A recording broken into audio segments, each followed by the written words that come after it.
Operation Dudula has threatened that foreign learners with no identity documents will not be allowed to enter schools next year. But the chairpersons responsible for the social cluster have warned that no disruption will be tolerated, especially the targeting of foreign learners. We therefore condemned with the utmost contempt those forms of threats and actions. If you're identifying yourselves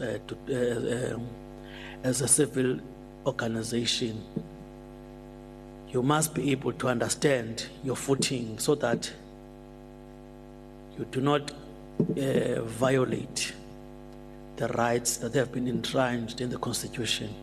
Also know that every time there's another fire, this and that, most of those citizens lose their identifications, their IDs and everything. So you'd also be saying to other South Africans, you are legitimate South Africans, you don't have access into this facility unless and until you produce an ID. It doesn't matter your ID was burnt in the fire last night or last week.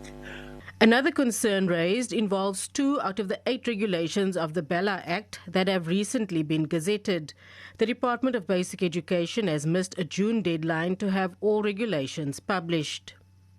The regulations refer to considering the demographics and education needs of the surrounding community. In the Act, however, in the Act, the responsibility for admission policy is actually given to the head of department. And we believe that that is not in line with the essence or the principles of the Act, and that potentially reinforces local demographic homogeneity, contrary to the type of inclusivity that the Act intended. The other regulation that was published involves the implementation of Grade R, which is compulsory in terms of the Act. Zelene Merrington, SABC News, Parliament. Okay, so recently shared by the SABC says members of Parliament's social clusters have cautioned against any forceful restriction of foreign nationals to public health facilities and schools, among others. They address threats by President Dudula to target foreigners, particularly those who do not have a South African ID.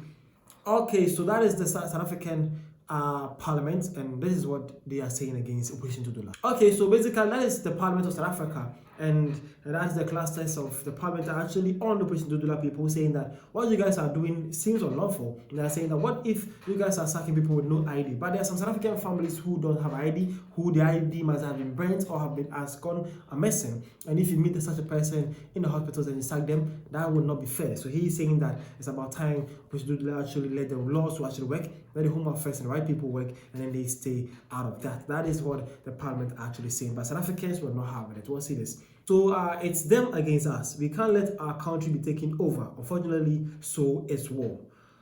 My brother, let's see what happens. Again, man says our MPs must not forget they are in Parliament on the mandate of every same stance they are threatening, not these illegal they are defending. Anytime the public wants, you could remove their mandate by ballot, by fire, by force. Seems like South Africans are not happy with those takes. And again, man says, so all these people who were voted in by South Africans are now fighting for foreigners in Parliament so that South Africans' children may suffer. Well, lastly, he says, so parliamentarians think the country belongs to them and they can dictate what is going on in our own country, especially in our communities. For the fact that foreigners are barred from accessing our resources is the right will of the people, and then no one can stop it. So basically, it is actually back-to-back between South Africans and their parliament. Let's see what the law likes and let's see what happens next. Next African time, I'll be here to let you guys know what happens. Thank you for your time.